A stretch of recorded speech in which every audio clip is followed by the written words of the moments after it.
बिस्मिल्लाहिर्रहमानिर्रहीम। अस्सलाम वालेकुम नाज़रीन, आप यूट्यूब चैनल देख रहे हैं। मैं इमरान खान हूँ। अब तक की सबसे बड़ी खबर है डोनाल्ड ट्रंप की दी हुई डेडलाइन, और डेडलाइन से पहले डोनाल्ड ट्रंप की धमकियाँ, जिसमें उसने कहा कि वो पूरी सिविलाइजेशन को तबाह कर देगा। और डोनाल्ड ट्रंप ने ज़मीन आसमान के कलाबे मिला दिए थे, लेकिन उसके बाद बिलाखिर जंगबंदी हो गई। ये जंगबंदी जो है वो 11th आवर में हुई, यानी ऐसा लग रहा था कि बस हमला होने ही वाला है, और उससे चंद घंटे पहले सब कुछ बदल गया। ये हुआ कैसे? पहले तो आपको मैं बताता हूँ कि हकायक क्या है, कौन कौन सी चीज़ें सामने आई। फिर मैं आपको बताता हूँ ये किस तरीके से हुआ, और अब तक कौन कौन सी चीज़ें बेनकाब हो चुकी हैं। ईरान का क्या कहना है, अमेरिका का क्या कहना है, और पाकिस्तान का क्या कहना है। नाज़रीन, डोनाल्ड ट्रंप की डेडलाइन ख़त्म होने से सिर्फ चंद घंटे पहले अचानक पाकिस्तान के वज़ीर आज़म रात गए लगभग 1 बजे से पहले एक ट्वीट कर देते हैं पाकिस्तान टाइम के मुताबिक, और फौरी तौर पे अमेरिका से ये स्टेटमेंट आता है वाइट हाउस का कि हमने पाकिस्तान के वज़ीर आज़म की ट्वीट का जायज़ा लिया है और हम उसको देख रहे हैं। पहले आप देखें शहबाज शरीफ ने ट्वीट किया क्या। शहबाज शरीफ ने कहा जी, मशरिक़ वस्ता में जारी जंग के पुरअमन हल के लिए सिफारती कोशिशें बतदरीज मजबूती से और ताकत के साथ आगे बढ़ रही हैं, जिसके मुस्तकबिल में नताइज सामने आने की काफ़ी उम्मीद है। सफारतकारी से मसला हल करने के लिए मैं सदर ट्रंप से दरख्वास्त करता हूं कि वो अपनी डेडलाइन को 2 हफ्तों तक बढ़ा दें। पाकिस्तान ईरानी भाइयों से आबनाए हुर्मस को 2 हफ्तों के लिए खोलने की पुरजोर पुरखलूस अपील भी करता है। तमाम फरीकैन से भी दरख्वास्त करते हैं कि वो खित्ते में तवील मुद्दती अमन और इस्तेहकाम के मफाद में सिफारतकारी की खातिर मुकम्मल जंगबंदी की पाबंदी करें। इसमें पाकिस्तान ने इसराइल का नाम नहीं लिया, लेना भी नहीं चाहिए था। वैसे अमेरिका ही मैटर करता है, इसराइल तो मैटर नहीं करता। अगर इसराइल ईरान के साथ लड़ेगा तो वो 2 ढाई 3 घंटे के अंदर इसराइल को चक्कर दे के रख देगा ईरान। अच्छा, ये स्टेटमेंट आता है शहबाज शरीफ का। इसके कुछ देर के बाद जो है वो, जब डोनाल्ड ट्रंप की डेडलाइन ख़त्म हो रही थी तो लगभग 1.5 2 घंटे रह गए थे, बाकी 1.5 1 घंटा रह गया था। फिर अचानक से डोनाल्ड ट्रंप का एक स्टेटमेंट आ जाता है। डोनाल्ड ट्रंप क्या कहता है, ज़रा ये भी आप सुन लें। डोनाल्ड ट्रंप ने अमेरिकी सदर डोनाल्ड ट्रंप ने कहा कि पाकिस्तान के वज़ीर आज़म शहबाज शरीफ और army chief field marshal Asim Munir की दरख्वास्त पर वो ईरान के खिलाफ तयशुदा हमले को 2 हफ्तों के लिए मौखर करने पर आमादा है, बशर्तिया कि ईरान आबनाए हुर्मुस को फौरी तौर पर और मुकम्मल तौर पर महफूज तरीके से खोल दे। उनके मुताबिक ये 2 तरफा जंगबंदी होगी। सदर ट्रंप ने कहा कि अमेरिका अपने तमाम फौजी अहदाफ हासिल कर चुका है और ईरान के साथ तवील मुद्दती अमन मुआहदे पर पेशरफ्त काफ़ी हद तक हो चुकी है। डोनाल्ड ट्रंप ने इसी ट्वीट के अंदर कहा कि ईरान की जानिब से 10 नकाती तजवीज़ मौसूल हुई है जो मुज़ाकरात के लिए काबिल अमल बुनियाद फराहम करती है। ये बहुत अहम है, मैं आगे चल के आपको बताता हूँ। अमरीकी सदर के मुताबिक अमरीका और ईरान के दरमियान ज़्यादातर इख्तलाफी नुकात पर इत्तफाक हो चुका है और 2 हफ्तों की मोहलत मुआहदे को हतमी शक्ल देने में मदद देगी। उन्होंने कहा कि बतौर सदर और मशरिक़ वस्ता के ममालिक की नुमाइंदगी करते हुए इस देरीना मसले के हल के करीब पहुंचना उनके लिए बहुत बड़ा एजाज़ है। लो जी, ये डोनाल्ड ट्रंप ने कह दिया ठीक है, मुझे जंगबंदी कबूल है। उसके बाद स्टेटमेंट आ गया ईरान की जानिब से। ईरान की जानिब से जो स्टेटमेंट आया वो अराक्ची का स्टेटमेंट आया। ईरानी वज़ीर ख़ारजा डॉक्टर अब्बास अराक्ची ने कहा कि इस्लामी जमहूरिया ईरान की सुप्रीम नेशनल सिक्योरिटी काउंसिल की जानिब से जो बयान जारी हुआ है वो ये है, मैं इस्लामी जमहूरिया ईरान की जानिब से खित्ते में जंग के खात्मे के लिए अपने प्यारे भाइयों इज़्ज़त माब वज़ीर आज़म पाकिस्तान शहबाज शरीफ और फील्ड मार्शल आसिम मुनीर की कोशिशों पर उनका शुक्रिया अदा करता हूँ, तारीफ़ करता हूँ। शहबाज शरीफ की अपनी ट्वीट में की गई बरादराना दरख्वास्त के जवाब में और अमरीका की जानिब से अपने 15 नुकाती मनसूबे की बुनियाद पर मुज़ाकरात की दरख्वास्त के साथ साथ सदर ट्रंप की जानिब से मुज़ाकरात की बुनियाद के तौर पर ईरान के 10 नुकाती मनसूबे के अमूमी फ्रेमवर्क को कबूल करने के ऐलान के पेश नज़र मैं ईरान की सुप्रीम नेशनल सिक्योरिटी काउंसिल की जानिब से दर्ज झेल ऐलान करता हूँ, अगर ईरान के खिलाफ हमले रोक दिए जाते हैं तो हमारी ताकतवर मुसल्लह अफवाज अपनी दिफाई कार्रवाइयाँ बंद कर देंगी। 2 हफ्ते की मुद्दत के लिए ईरान की मुसल्लह अफवाज के साथ हम आहंगी और तकनीकी हदूद को मद्देनजर रखते हुए आबनाए हुर्मस के जरिए महफूज रास्ता मुमकिन बनाया जाएगा। ये जनाब सैयद अब्बास अराक्ची ये स्टेटमेंट आ जाता है। अच्छा, इसके अलावा कुछ स्टेटमेंट्स और भी हैं जो मैं आपके सामने रखना चाहूँगा। एक तो पहले आपको बताऊंगा कि ईरान की शराइत क्या है, लेकिन यहां पे जो एक बड़ा स्टेटमेंट है वो स्टेटमेंट है सुप्रीम नेशनल सिक्योरिटी काउंसिल का, जो ईरान की है। उन्होंने कहा जनाब के 2 हफ्ते की जंगबंदी और मुज़ाकरात पर जो उनका स्टेटमेंट है, उन्होंने कहा कि दुश्मन को मुजरिमाना जंग में नाकाबिले तरदीद, तारीखी और इबरतनाक शिकस्त का सामना करना पड़ा।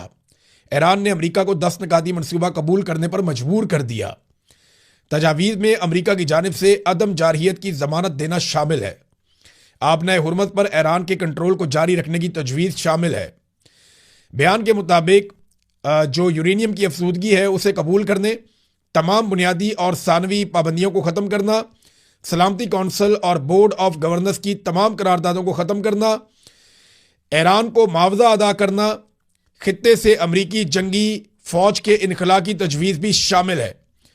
सुप्रीम नेशनल सिक्योरिटी काउंसिल के मुताबिक लबनान के खिलाफ तमाम इस्लामी महाजों पर जंगबंदी को रोकने की तजवीज़ भी शामिल है। ईरानी सुप्रीम नेशनल सिक्योरिटी काउंसिल ने फतह की तफसीलात सामने आने तक इत्तेहाद और यकजहती को बरकरार रखने की ज़रूरत पर जोर दिया। नाज़रीन, ये तो जो जिस किस्म के ईरान की सुप्रीम काउंसिल ने, सुप्रीम नेशनल सिक्योरिटी काउंसिल ने जो स्टेटमेंट दिया है, वो तो फतह का ऐलान कर रहे हैं और उनके जो 10 नुकात हैं वही सबसे इंपॉर्टेंट है। अब वो 10 नुकात हैं क्या? इनमें से कुछ मैंने अभी आपको पढ़ के सुनाए। ये दुनिया भर के अखबारात के अंदर छप चुके हैं अब तक, और मैंने ये कहाँ पे पढ़े? मैंने गल्फ न्यूज़ में पढ़े हैं, टाइम्स नाउ में पढ़े हैं, मिरर में पढ़े हैं। बहुत सारे जर्नलिस्ट इसे रिपोर्ट कर रहे हैं। रज़ी ताहिर साहब ने बहुत अच्छा रिपोर्ट किया है ये ईरान से जुड़े हुए मामलात को, जंग के दिनों में भी। तो उन्होंने जो रिपोर्ट की है वो बताते हैं, एक तो दोबारा हमला ना करने का वादा लिया उन्होंने। नंबर 2, आबनाए हुर्मत पर ईरान का कंट्रोल बरकरार रहेगा। यूरेनियम अफसूदगी को तस्लीम किया जाएगा कि ईरान अपनी ज़रूरत के मुताबिक यूरेनियम को अफसूदा कर सकता है, और तमाम बुनियादी पाबंदियों का जो ईरान के ऊपर पाबंदियाँ हैं वो ख़ात्मा किया जाएगा। तमाम सानवी पाबंदियों का भी खात्मा किया जाएगा। अक़वाम मुत्तहिदा की सलामती कौंसिल की तमाम करारदादों का खात्मा किया जाएगा जो ईरान के ख़िलाफ़ थी। बोर्ड ऑफ गवर्नर्स की तमाम करारदादों का खात्मा, ईरान को मुआवजे की अदायगी की जाएगी। खित्ते से अमरीकी जंगी अफवाज का इनखला होगा।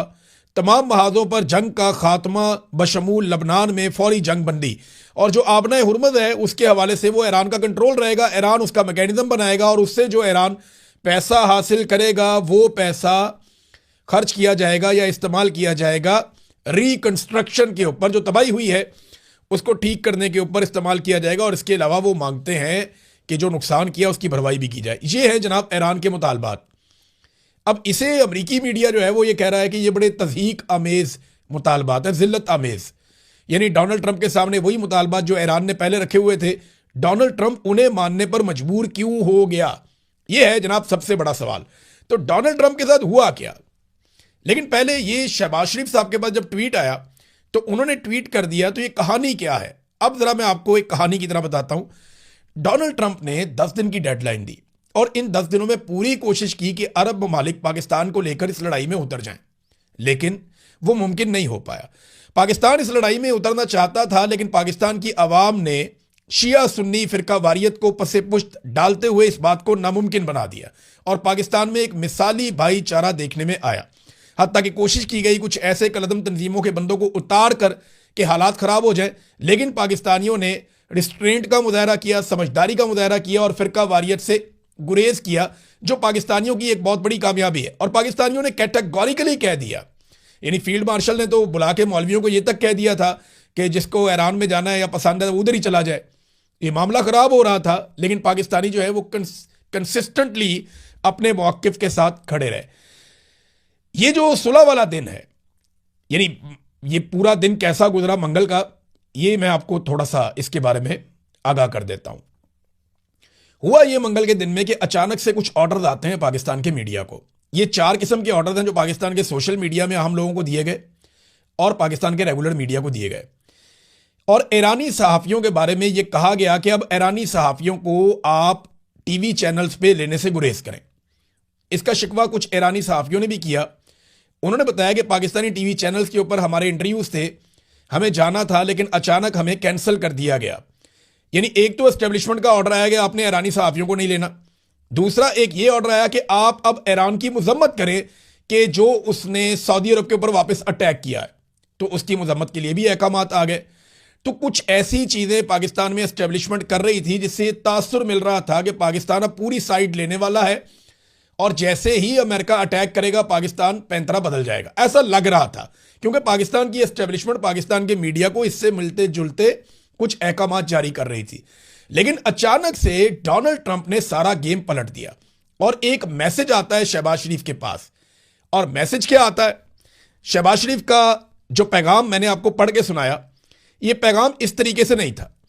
इस पैगाम के शुरू में एक और चीज भी है और ये लाइन जब आप पढ़ेंगे तो आप बड़ा एंजॉय करेंगे। पहली लाइन जो शहबाज शरीफ साहब ने अपने ट्वीट में लिखी, जो 1 बजे के करीब रात को उन्होंने की, उसमें था draft Pakistan prime minister message on x. समझ रहे हैं आप? देखिए, अब मैं आपको एक बारीक चीज समझाता हूं। ये दुनिया भर के तज्जियाकार इस पे बात कर रहे हैं कि ये मैसेज शहबाज शरीफ ने खुद नहीं लिखा और ये भी वो क्लेम कर रहे हैं कि ये मैसेज पाकिस्तान के अंदर से किसी सरकारी महकमे ने भी नहीं लिखा। मैं अच्छी तरह जानता हूं जो सरकारी लैंग्वेज है, मैं जर्नलिस्ट हूं, सारी जिंदगी हमने ये फाइलें पढ़ी हैं, सारी जिंदगी हमने ये डॉक्यूमेंट देखे हैं। तो पाकिस्तान के अंदर से अगर कोई लिखता तो सिर्फ प्राइम मिनिस्टर लिखता, पाकिस्तान प्राइम मिनिस्टर नहीं लिखता, सिर्फ प्राइम मिनिस्टर लिखता। अगर आसिम मुनीर साहब ने लिखा होता या एस्टेब्लिशमेंट ने लिखा होता तो सिर्फ प्राइम मिनिस्टर लिखते, किसी ब्यूरोक्रेट ने लिखा होता तो सिर्फ प्राइम मिनिस्टर लिखते। लेकिन ये किसी और मुल्क ने क्योंकि लिखा है और जुबान भी वही है जिस किस्म की जुबान डोनाल्ड ट्रंप इस्तेमाल करते हैं या अमेरिकन इस्तेमाल करते हैं, तो ये मैसेज लिखा हुआ पहले पाकिस्तान की मिलिट्री एस्टेब्लिशमेंट के पास आया और शहबाज शरीफ साहब ने एक्साइटमेंट में और उजलत में इतनी खुशी थी कि अमेरिका से मैसेज आ गया है कि इन्होंने फौरी तौर पे उसको ट्वीट कर दिया, ये सोचे बगैर कि इसकी पहली लाइन को मिटाना था। यानी पहली लाइन में ये लिखा हुआ था कि ये पैगाम शहबाज शरीफ साहब अपने ट्विटर से पोस्ट करेंगे, ये लिखा हुआ था। और शहबाज शरीफ साहब ने पहले लाइन ये वाली भी लिख दी कि शहबाज शरीफ साहब अपने ट्विटर से ये वाला ड्राफ्ट पोस्ट करेंगे और नीचे वो पोस्ट भी साथ ही लिख दी। थोड़ी देर के बाद शहबाज शरीफ को अपनी गलती का एहसास हुआ और उन्हें एहसास दिलाया गया बड़े तगड़े तरीके से, तो उन्होंने फिर अपनी ट्वीट को एडिट किया और एडिट करने के बाद ये पहली लाइन निकाल दी। तो ये इनिशिएट फिर ऐसा है कि पाकिस्तान से नहीं हुआ, प्राइम मिनिस्टर ऑफिस से नहीं हुआ, पाकिस्तान की एस्टेब्लिशमेंट ने नहीं किया और पाकिस्तान के किसी ब्यूरोक्रेट ने नहीं किया। ये अमेरिका से इनिशिएट होता है और लोग इसके बारे में बहुत सारे दावे कर रहे हैं। अमेरिकन मीडिया हैरान है, दुनिया भर के प्रोफेसर जो सियासत को जानने वाले लोग हैं वो हैरान है कि ये शहबाज शरीफ से कितनी बड़ी गलती हो गई एक्साइटमेंट में। वैसे भी डोनाल्ड ट्रंप कहता है कि मुझे नालायक बहुत पसंद है, मैं नालायकों में रहना पसंद करता हूं, तो फिर शहबाज शरीफ साहब ने साबित की कि मेरे तो बड़ा भी नालायक कोई नहीं है। यानी वो जो देखिए, पाकिस्तान को इसका फायदा है। मैं पहले दिन से कह रहा हूं कि पाकिस्तान को अमन के लिए रोल प्ले करना चाहिए, पाकिस्तान को जानिबदारी से गुरेज करना चाहिए, पाकिस्तान को इस लड़ाई में उतरने से गुरेज करना चाहिए। चाहे कोई भी आपके ऊपर दबाव डाले, चाहे अमेरिका डाले, चाहे सऊदी अरब डाले, कोई भी दबाव डाले, इसराइल के साथ मिलकर ईरान के खिलाफ लड़ाई नहीं लड़नी चाहिए। मैं पहले दिन से ये कह रहा हूं कि पाकिस्तान का एक ही काम करना बनता है कि वो अमन के लिए कोशिश जारी रखे और पाकिस्तान ने यह किया भी। पाकिस्तान के वजीर आज़म ने किया, बाकी लोगों ने किया, जिनका मैंडेट था उन्होंने भी किया, जिनका नहीं था उन्होंने भी किया और ये कोशिश बिलाखिर कामयाब हुई है। लेकिन शहबाज शरीफ साहब को ये बना बनाया जो मिला खेल, वो शहबाज शरीफ साहब से गलती हो गई और एक शानदार मौका जो शहबाज शरीफ को मिल रहा था उन्होंने ज़ाया कर दिया और पूरी दुनिया को बता दिया कि मुझे तो बतौर एक कठपुतली के इस्तेमाल किया गया है, मेरी इस सारी लड़ाई में इतनी औकात थी। बहरहाल जंगबंदी होगी, ये बड़ी अच्छी बात है और मैं उम्मीद करता हूं कि ये जंगबंदी कायम रहेगी क्योंकि ये पूरे खित्ते में, खासतौर पे पाकिस्तान और ईरान के लिए, उनके मफाद में बहुत इंपॉर्टेंट है। अब इसराइल अगर कोई शरारत नहीं करता अगले 2 हफ्तों में तो ये चीज़ें आगे बढ़ सकती हैं। अच्छा, डोनाल्ड ट्रंप के साथ क्या हुआ जो डोनाल्ड ट्रंप को फौरी तौर पे जंगबंदी की तरफ आना पड़ा? डोनाल्ड ट्रंप के खिलाफ काफ़ी एक्टिविटीज़ शुरू हो गई और ये एक्टिविटीज़ डोनाल्ड ट्रंप के खिलाफ अमेरिका में हो रही थी। पहली मरतबा ऐसा हुआ कि ये जो सिविलाइजेशन पूरी तबाह करने का बयान है, उसके बाद डोनाल्ड ट्रंप की अपनी पार्टी के लोग डोनाल्ड ट्रंप के खिलाफ होने लगे और उनके स्टेटमेंट्स भी आना शुरू हो गए। कांग्रेस के रुकन जॉन बी लॉरेंसन ने 119वीं कांग्रेस में करारदाद 1155 पेश की जिसमें सदर डोनाल्ड जे ट्रंप को संगीन जंगी जराइम और बदउनवानियों के लिए मुआखजा करने की सिफारिश की गई। अब इस मरतबा क्योंकि कुछ लोग खिलाफ हो गए। डोनाल्ड ट्रंप के अपने भी मुआवजे की भी एक तलवार लटक रही थी, कामयाब हो या ना हो। अमरीकी सदर के लिए बहुत बड़ी बात होती है कि उसके खिलाफ मुआवजे वाला मामला चल पड़ा है। दूसरा, डोनाल्ड ट्रंप एक भी इत्तेहादी अपने साथ मिलवाने में कामयाब नहीं हो सका। और फिर अक़वाम मुत्तहिदा के अंदर बाकायदा यह करारदाद लाई गई कि आबना हुर्मुज़ को बज़ोर ताकत खोल दिया जाए, और पूरी उसके लिए कोशिश की गई, लेकिन रूस ने और चीन ने उसको वीटो कर दिया। बाकी दो ममालिक वहां से एब्सेंट रहे, पाकिस्तान भी वहां पे नहीं गया, लिहाजा वहां पे भी नाकामी हो गई अमेरिका को और उसके इत्तेहादियों को। तो आबना हुर्मुज़ को ताकत के बलबूते पे खुलवाने के सारे इम्कान जब खत्म हो गए, तो डोनाल्ड ट्रंप को जंग से बचने के लिए और अपने आप को बचाने के लिए अब जंगबंदी चाहिए थी। तो उसमें एक स्क्रिप्ट लिखवा कर पाकिस्तान भिजवाया गया। पाकिस्तान के वजीर आजम ने उसको एज इट इज ट्वीट कर दिया। गलती ये होगी कि पहली लाइन मिटाना वो भूल गए, जिसकी वजह से पूरी दुनिया में सुबकी भी हो गई, और जो एक मौका मिला था शानदार किस्म का इसको मौजें लूटने का और पूरा क्रेडिट लेने का, शहबाज शरीफ साहब ने अपनी एक गलती से वो क्रेडिट बदकिस्मती से गवा दिया। अच्छा, अब पूरी दुनिया में शहबाज शरीफ साहब का मजाक भी उड़ रहा है, और जब शहबाज शरीफ का होता है तो फिर पाकिस्तान का भी होता है। तो डोनाल्ड ट्रंप ने इस जंगबंदी में हासिल क्या किया? 10 शराइत तो मैंने आपको बता दी कि जनाब ईरान की 10 शराइत बड़ी सख्त है। इस तरह अमेरिका की भी शराइत है, वो इसके बिल्कुल ऑपोजिट है। लेकिन 2 हफ्ते की जंगबंदी के बाद क्या होगा, और इस लड़ाई में अमेरिका को मिला क्या? नंबर 1, आबना हुर्मुज़ जो पहले खुली हुई थी जंग से पहले, लंबे अरसे के लिए डोनाल्ड ट्रंप ने पूरा महीना उसको बंद करवाया, और अब जो जहाज ईरान की निगरानी में और ईरान की इजाज़त से वहां से गुजरेंगे, उनके ऊपर फ्यूचर में टैक्स भी लगेगा। ये एक हासिल की चीज़। नंबर 2, यूरेनियम अभी तक ईरान के पास है, और ईरान कह रहा है जनाब हमें कानूनी तौर पे इजाज़त दी जाए आइंदा इस पे काम करने की। फिर ईरान में खामनाई रजीम जो है वो अब लंबे अरसे तक मजबूत हो गया है इस जंग के नतीजे में। जो पहले ऐसा लगता था ये कमज़ोर पड़ रहे हैं, वो मजबूत हो गए इस जंग के नतीजे में। इसराइल और अमेरिका की मिथ टूट गई है, उनकी चौधराहट बढ़ गई है कि इनके खिलाफ भी लड़ाई लड़ी जा सकती है और इनको भी तगड़ा जवाब दिया जा सकता है। इसराइल, अमेरिका और अरब ममालिक का अरबों डॉलर्स का नुकसान भी इस जंग में हुआ है। फिर छठी चीज़ जो हुई, इसका फ़ायदा रूस को, चीन को, ओमान को, पाकिस्तान को भी इसका फ़ायदा हुआ। पाकिस्तान को ये फ़ायदा हुआ कि पाकिस्तान को लड़ाई में नहीं उतरना पड़ा, अच्छा हो गया, बचत हो गई हमारी। फिर इसका ओमान को इसलिए फ़ायदा होगा कि ईरान के साथ मिलकर वो पैसे इकट्ठे करेगा, और चीन और रशिया का फ़ायदा वो आपके सामने है। आलमी मंडियों में तेल की कीमतों में इजाफा करवा दिया ये जंग करने के बाद। हर रोज़ अरबों डॉलर स्टॉक के अंदर डूबते रहे। डोनाल्ड ट्रंप और नेतन्याहू के लिए उनके मुल्कों में बहुत बड़ा सियासी डैमेज हुआ है इस जंग के नतीजे में, और पहली बार अमेरिका के इत्तेहादियों ने उसे तन्हा छोड़ा। ये सारा कुछ डोनाल्ड ट्रंप ने इस जंग में हासिल किया है। अब नाजरीन, 10 तारीख को पाकिस्तान के वज़ीर आज़म ने फिर ट्वीट कर दिया और 10 तारीख को दावत दे दी है अमेरिका के और ईरान के नुमाइंदों को कि वो आए और आकर बैठ के पाकिस्तान के अंदर इस्लामाबाद में अपने मुज़ाकरात करें और कोई बीच का रास्ता निकालें, ताकि 2 हफ्ते के बाद भी ये जंगबंदी कायम रहे और दोबारा लड़ाई ना हो। देखें, उम्मीद यही की जा रही है और कोशिश भी ये होनी चाहिए सबकी, और मेरी दुआ भी है कि खित्ते के अंदर अमन आए। ईरान के साथ बड़े लंबे अरसे से ज़्यादती हो रही है, और जब ये जंग होती है तो इसका ज़्यादा नुकसान मुसलमान ममालिक को होता है, क्योंकि यहाँ खित्ते में सारे मुसलमान ममालिक हैं। इसराइल का उतना नुकसान नहीं होता, उनका पैसा बहुत ज़्यादा है, उनकी सपोर्ट बहुत ज़्यादा है, फिर उनका जो दिफाई पूरा इंफ्रास्ट्रक्चर है वो बहुत तगड़ा है, तो ज़्यादा नुकसान मुसलमान मुल्कों का भी हुआ है। और अब अगर जंगबंदी हो जाती है तो ये तवील होनी चाहिए, मुस्तकिल होनी चाहिए, इसके ऊपर ईरान ने भी जोर दिया है। और पाकिस्तान जब इसके अंदर मेज़बानी करेगा तो कम से कम जो मौजूदा रजीम है, जो जाली रजीम है, हुकूमत आकर बैठी हुई है, उसको कम से कम इतना फ़ायदा ज़रूर होगा कि अपने मुखालिफिन को ज़्यादा कुचलने में उनको आसानी मिल जाएगी। यानी दुनिया की जंगें ख़त्म करवा रहे हैं, पाकिस्तान के अंदर जो है वो अवाम को कुचल रहे हैं, अवाम के साथ ज़्यादती कर रहे हैं। सबसे बड़ी पॉलिटिकल पार्टी जिसको अवाम ने मैंडेट दिया हुआ है, उन लोगों को सबको जेलों में डाला हुआ है, मुलाकातें तक बंद करवाई हुई हैं पाकिस्तान के सबसे बड़ी लीडर की।